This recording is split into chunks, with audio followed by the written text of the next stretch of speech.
आज हम लोग बात करेंगे बीकॉम थर्ड सेमेस्टर के कंपनी लॉ के विषय में। कंपनी लॉ में मैंने आपको क्लास में कंपनी की परिभाषा बताई थी, उसका महत्व बताया था। आज हम लोग कंपनी की विशेषताएं पढ़ेंगे। अगेन ये वेरी इंपॉर्टेंट है। कंपनी की क्या विशेषताएं होती हैं? सबसे पहली बात, कृत्रिम व्यक्ति। कृत्रिम व्यक्ति यानी जैसे आर्टिफिशियल ज्वेलरी होती है ना, कृत्रिम, ओरिजिनल नहीं होती, ऐसे ही कंपनी कृत्रिम व्यक्ति होता है।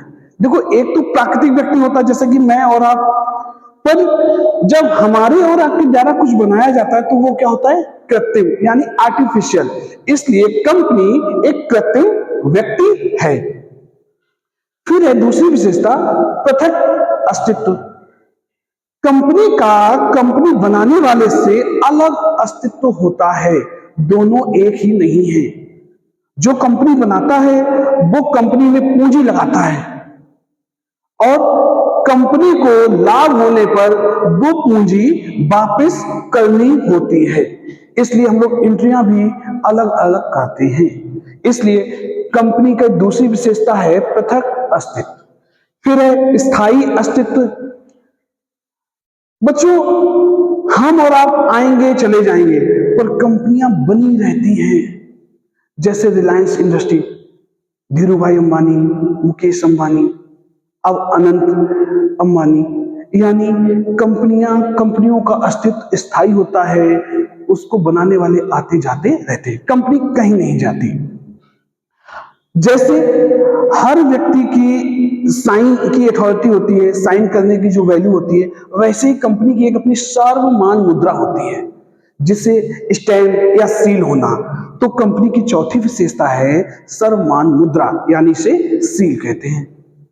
आप पुराने जमाने में राजा महाराजा जब कोई नोटिस इशू करते थे, कुछ सूचना प्रेषित करते थे, तो वो भी उस पत्र में अपनी मोहर लगा देते थे और उस मोहर की वो अंगूठी पहना करते थे। फिर पांचवी विशेषता है सदस्यों की संख्या। बच्चों, कम से कम निजी कंपनी में 2 सदस्य होने चाहिए और अधिक से अधिक 200 सदस्य हो सकते हैं। पब्लिक कंपनी में कम से कम 7 सदस्य होने चाहिए और अधिकतम की संख्या नहीं है। फिर लाभ के लिए ऐच्छिक संघ। कंपनी एक ऐच्छिक संघ है जिसका उद्देश्य लाभ कमाना है। तो छठी विशेषता है लाभ कमाना। सातवीं विशेषता है कि हर कंपनी की एक पूंजी होती है। कंपनी का निर्माण ही पूंजी के आधार पर होता है, बिना पूंजी के कंपनी बनेगी ही नहीं। कंपनी की पूंजी अंशों में, पूर्वाधिकार अंशों में और ऋण पत्रों वगैरह में बटी हुई होती है। फिर कंपनी के कुछ नियम होते हैं, उनको भी लिखा जाता है। उनको लिखने के क्या है? कंपनी के अंदर में एक पार्षद सीमा नियम बनाया जाता है। जब कंपनी के बाहर के लोगों से डील करती है तो कंपनी में सीमा नियम निर्धारित करते हैं कि कैसे आपको डील करना है। ये कंपनी की सीमाएं निर्धारित की जाती हैं। कंपनी के अंदर बहुत सारे सदस्य होते हैं, एम्प्लॉय होते हैं, उनके लिए भी कुछ नियम होते हैं जिसे कंपनी का पार्षद अंतर नियम कहते हैं। 10वीं विशेषता है कंपनी विधान द्वारा निर्मित होती है। कैसे? कंपनी अधिनियम 2013 के अंतर्गत ही